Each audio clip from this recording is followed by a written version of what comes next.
ये नींबू है हमारे, इनको हम अच्छी तरह से धो के ड्राई कर लेंगे, फिर उसके बाद आपको दिखाते हैं। अस्सलाम वालेकुम, चैनल पे खुशआमदीद। जहाँ रहे खुश रहे। आज हम सिखा रहे हैं कि आप लेमन को किस तरह से स्टोर कर सकते हैं।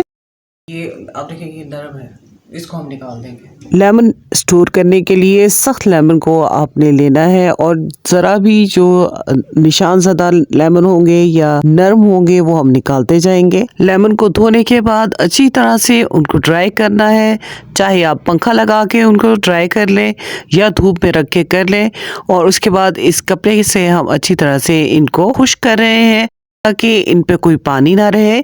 अगर इस पे पानी रह गया तो ये लेमन को ख़राब कर देगा। अच्छी तरह से लेमन को साफ करने के बाद एक दरमियाना चम्मच हम डाल देंगे ऑयल का इन पर। ऑयल इसे नमी से महफूज रखेगा। लेमन पर कितना ऑयल डालना है इस बात का अंदाज़ा आप इस बात से लगा सकते हैं कि हमारे पास हाफ kg लेमन है और इस पे हमने एक दरमियाना चम्मच ऑयल का डाल दिया है। अगर आप इससे ज़्यादा लेमन ले रहे हैं तो आपने ऑयल भी इस पर ज़्यादा लगाना होगा।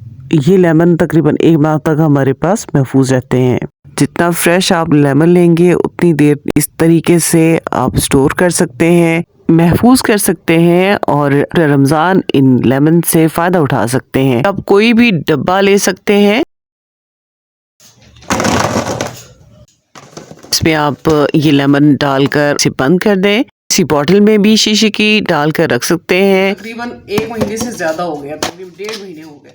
1.5 महीने से ये लेमन पड़े हुए और आप देखेंगे बिल्कुल फ्रेश है। तो इस तरीके से आप आराम से अपने लेमन को सेव कर सकते हैं, महफूज कर सकते हैं और स्टोर कर सकते हैं। किसी जिप लॉक बैग में भी आप इसे डाल कर रख सकते हैं। ये आपने चेक कर लेना है कि कोई लेमन ख़राब ना हो, क्योंकि वो बाकी लेमन को भी ख़राब कर देगा। उम्मीद करती हूँ ये किचन टिप्स आपको पसंद आई होंगी। वीडियो को लाइक कर दें। अल्लाह हाफिज़।